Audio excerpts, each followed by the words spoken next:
Hello and welcome to Channels Book Club. My name is Olakunle Kasumo, and it's always great to be on the show. What a week, what a month it has been in Nigeria. Nigeria is a very interesting place. The contradictions, and it's just the good, the bad, and the ugly all rolled into one. And imagine experiencing so much in a day or in a week. Well, that's Nigeria for you.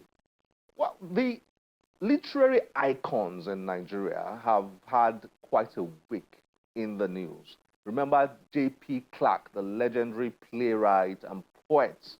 Well, we miss him so much, but a new book has been launched in his name. It's edited by Hope Egaga and Solomon Azomurana. Well, this new book sheds new light on the legendary J.P. Clark. Just thinking about his great poems and his works, just a range. We are going to come back to J.P. Clark very soon, and we're going to dig into his works. If you're out there and you don't know the works of J.P. Clark, you better do.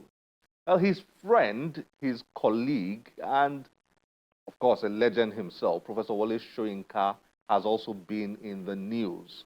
Professor Soyinka has never been shy of getting into the thick of things when it comes to politics and current affairs over the many decades, both controversial and otherwise. He doesn't really care, does he, Professor Soyinka? He just gets in there and speaks his mind. And of course, he got expected reactions, both positive and negative, depending on which side of the divide that you are in. And the much younger and also iconic Chimamanda Ngozi Adichie, who is also developing a reputation of not just being a brilliant writer, but somebody who speaks her mind on current issues in the country and internationally. She also spoke up her mind when it comes to what is going on in Nigerian politics, and she got the same types of very diverse reactions. Well, let them continue to speak. That's what democracy is about. And to build Nigeria, all voices must be heard, whether those voices are popular or not, whether those voices, whether what is said accepted or not, whatever it is, let's just keep speaking, because we have to fix Nigeria. Absolutely have to fix Nigeria. And part of fixing the problems of Nigeria is speaking, well, truth. That's very important. Up next is a gentleman who is very prolific when it comes to writing. Now, some writers focus on fiction, some others focus on non-fiction. A few find it very comfortable straddling both fiction and non-fiction. This gentleman is one of them. He likes to be described simply as E.T. Okere, but let's get to meet with him and then enjoy this conversation.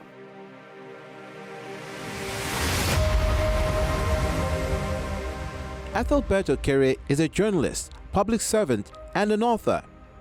E.T. Okere has worked for several print media outfits including New Breed magazine, the Financial Post magazine, Champion newspaper, This Day newspaper, Daily Sun, and The Nation, amongst others. He served as a special advisor to the Imo State Governor between 2007 and 2011, and he is currently the Director General of Imo State Orientation Agency. E.T. Okere's publications cut across fiction and non-fiction. His fiction books include Rebel Cattle, Ogbanje Currency, and No Trace of Zaki, while Nigeria, Agenda for a Modern Police Force, Nigeria and the Search for Leadership, and Imo, The Politics of Umuna are some of his non-fiction titles. E.T. Okere joins Channels Book Club to discuss his literary interests and works.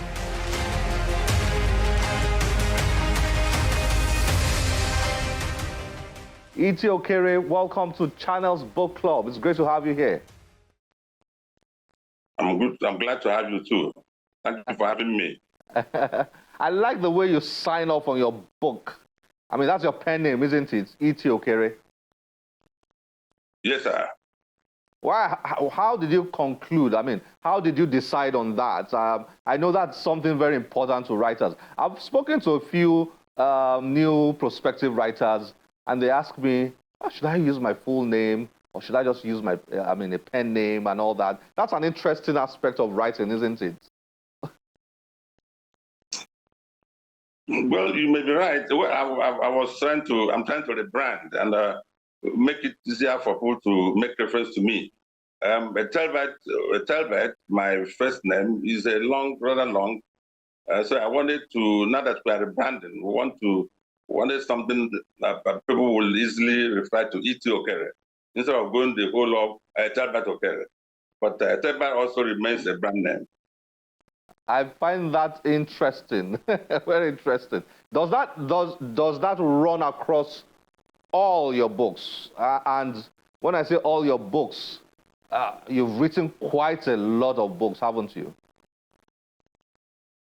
Yes, I started using Okere maybe in the past couple of years. As a matter of fact, Okere has featured in my last two novels, Rebel Cattle and One Day Forest. It has also featured on the last two non-fiction works I've done. For the other ones, my award-winning book of 1991, Nigeria Agenda for Modern Police Force, the one on restructuring, the one on Nigeria for Leadership, Search for Leadership, were all my first name, the other name, Ethelbert Okere. What's your story? What's your story? Why, how, and when did you start to write? This passion of yours, that gets you today. I mean, you over the last many years up until now, you've kept on churning out new books, new titles. What's the story? What's the genesis of this? Well, I think it came naturally.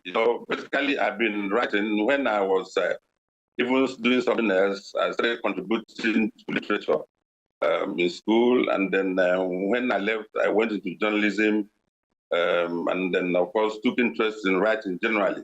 It happened that my first book, my award-winning book, Nigeria Agenda for a Modern Police Force, was an expansion of an article I did on police brutality. So when the article was published in The Guardian, I felt that I should look at it and expand it, and then we got it there. Then, of course, when the book got an award from the Association of Nigerian Authors, I became even further encouraged to write. Interesting. Writers are readers. I'm sure you are. Did that passion for reading, that interest in reading, starts very young for you? Was a lot of writers tell me that is the case, for them. Is that the same with you? Did you start developing interest in reading when you were very young? Absolutely. I went to a secondary school where the principal came up with a program. We call it a book a month. A book a month. Every child in school from class 1 to 5 will read a book, a literature, a novel every month. So that coupled, of course, I believe, with my own natural flair, I think positioned me early. Most writers like to focus on either fiction or non-fiction. It's very rare to see writers who straddle both comfortably. You seem to be one of such writers. How is that for you? Why that? Well, I saw myself doing that. If you go through my works, I've done probably more of non-fiction than fiction. I have just 3 fictions to my credit. But of my about 10 or 11 works, most of them, about 8 or so, are on non-fiction. And if you are talking about reading, you cannot do non-fiction or general works without reading. You necessarily have to read, research, so that the facts you are putting up before people will actually be factual. So you necessarily have to be an avid reader to be able to do non-fiction. Okay. So I will come back to your fiction titles very soon, but I would like you to take viewers back in time to your fiction works. Particularly the titles you have written that have, won you awards and all that. If you were to take one of those your non-fiction titles considering the context of today's Nigeria, considering the dynamics of our politics, I mean, you know very, very much well what is going on in Nigeria today, all the conversations and all the debates and all the discussions going on regarding Nigeria as a country, particularly politically and in terms of the way, we are set up. Which of those books would you say, hey, it's as if I wrote that book in 2023? Well, the two books, I would say my award-winning book, Nigeria Agenda for a Modern Police Force, and my book on restructuring, We Can't All Be Wrong. I would like to take them pari passu and say, like you said a moment ago, I wish I wrote them in 2023. Nigeria Agenda for a Modern Police Force was published in 1991. And the issues I was discussing in that book are still quite germane today in 2023, probably close to 30-something years ago. That book came up because after reading, I did an article on police brutality, but after the article was published in the Guardian newspapers, I felt I would do more. And I first started by listing out 100 cases of police brutality. And then from there, the book developed, kept on, and we got the book. You agree with me that it's not long ago, it's not up to 2 years ago, we came out with what we had, this incident of NSAS. And even after NSAS, the problem is still there. So I wish that we'll go back to the issue of how to modernize the Nigeria police force. So I believe that it's one book I still have so much cherished for myself, and I believe we can go back to it and see how we can improve on the services of the Nigerian police force. Then, we can't all be wrong. Nigeria and the restructuring debate is a book I personally want to read every day, because I know that at the root of the problem we have in the country is a faulty system we are running. So more than ever before, the debate on restructuring continues. Just before 2 days ago, I was listening or watching a program where one of the federal legislators elect, came up with the idea that for the new administration to make any headway, they have to first and foremost restructure the country. We even went back and said we should go back to the 1963 arrangement. So the book on restructuring, to me, is still something I cherish so much. I mean, it's very interesting what you said. You wrote those books, decades ago. And here we are now, the way the country is. Do you feel that those in the helms of affairs, do you think do they pay attention to these things? Did they get copies of your book? I mean, this is almost, even the question I'm asking you in my head sounds almost ridiculous, but it really isn't, because one of the things that I think about a lot is, why do we keep talking about the same thing year after year, decade after decade? People like you have written books like this addressing the fundamental issues. I'm thinking in my head, do we read these books? Do we apply these things? As a writer, how do you feel about this?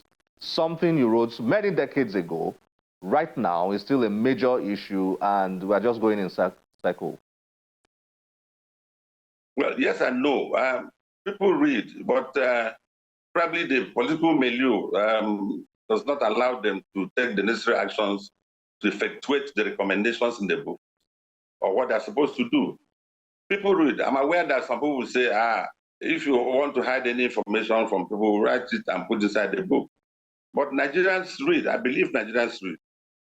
But I think the political environment makes it impossible or difficult for people to act in the right direction.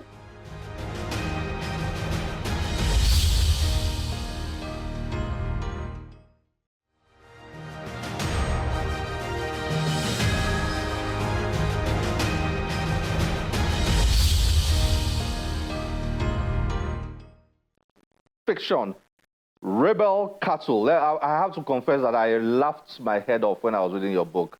I'm not sure if you meant it to be a comedy. It is definitely not a comedy. But the idea of the book, the story, for viewers out there, this is a story of some herdsmen, who were carrying their cattle across the country, and then at some point in time, one of the cattle begins to speak to the headsman, but it's actually the theme and the lesson and the message behind it that is most important. But that's the creative aspect of the story. What was going through your mind when you write this, and how do you describe it to viewers out there? Well, you said it again. The rebel cattle came about 3 years ago at the heat of the farmer cattle rearers clash in some parts of the country. Like you said, suddenly the herd of cattle that were traveling from one part of the country from the north in the forest in Benue rebelled against their herders and refused to move anymore. And the herders tried all the tricks they knew to make them move. They refused to move. Instead, they asked them, one of them, which according to the author is called Musa, one of the cattle, appeared to one of the herders in a dream and said, "Look, I've been sent by the cattle kingdom to tell you that we are no longer ready to move from one part of the country to the other to look for food or water, and we don't want to witness the problems we are having with the people who send us to their farms to eat. What do we do?" They said they should send them to the next king, the king of the next village. When they got to the king of the next village, the king of the next village brought some emissaries, and surprisingly, the cows or the cattle followed the emissaries to the king. And when they got there, they sent for the owner of the cattle, who took them back to where they were coming from.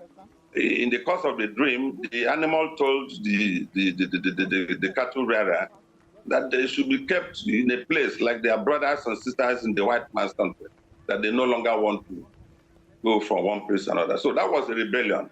The context, therefore, is that whereas Nigerians, we have not made up our minds on what to do with handling properly the issue of cattle rearing. The animals on themselves come up and suggested to mankind how they should be treated. Human beings failed, and animals now came up with a solution, which is very ironical. Very, very much so. Very much so. Well, Okere, it's been great speaking with you on Channels Book Club today, and well done, all your works, all your writing, and keep churning them out. We look forward to more. Thank you very much, Kule. Thank you, sir.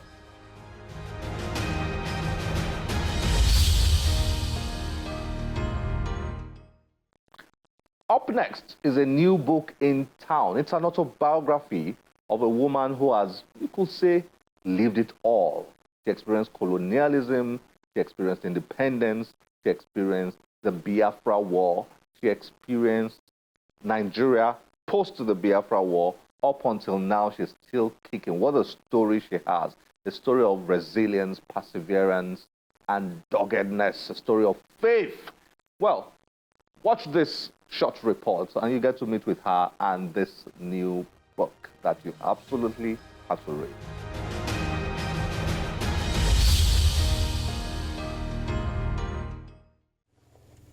Robert F. Kennedy once said, "The purpose of life is to contribute in some way to making things better." On this note, Elizabeth Enelamah has given an account of her life in a new autobiography in commemoration of her 85th birthday.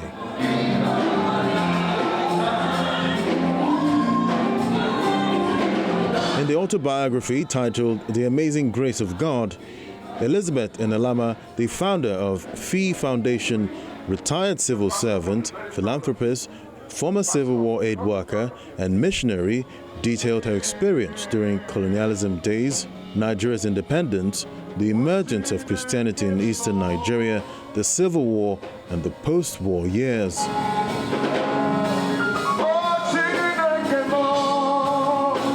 Enelamah's new autobiography narrates how she juggled the challenges of marriage, motherhood, parenthood, and missions while sacrificing her time and resources for the good of her community during and after the Nigerian Civil War. The 221-page book with 12 chapters was reviewed. The chapters of the book are listed out there. We go from chapter 1 to chapter 12. And as you read, you will see the connectivity and the connection in these chapters. And here you have the book. It's my mom's story. And straight to the unveiling of the book with children and grandchildren present to celebrate. In the name of the Father, the Son, and the Holy Spirit. Amen.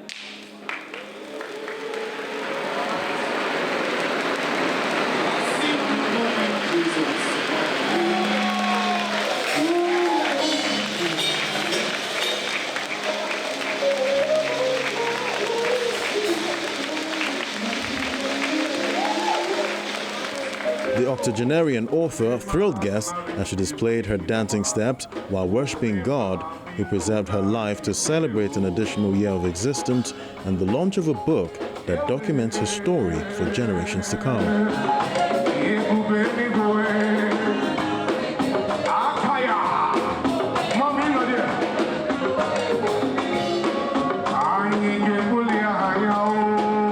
The author's children further spoke about her exemplary lifestyle and the impact the book would have on young mothers especially.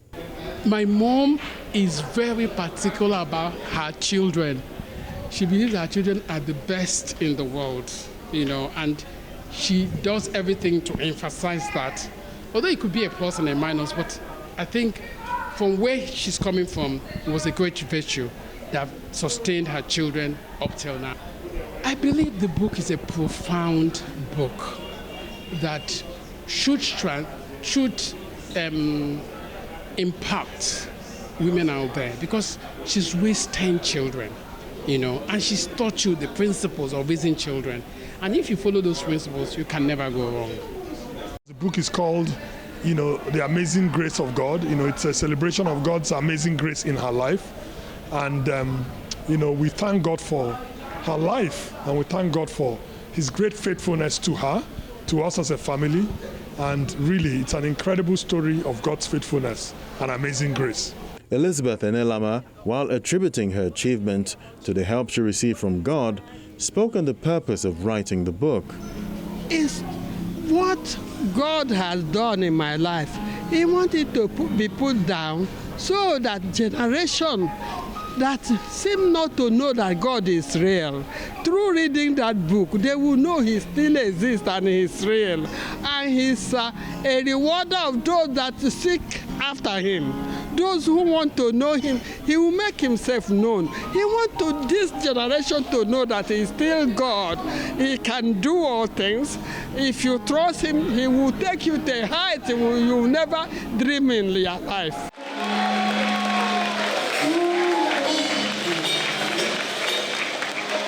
From all the testimonials and celebrations of the day, it seems fitting that The Amazing Grace of God is the title of Elizabeth Enelamah's autobiography.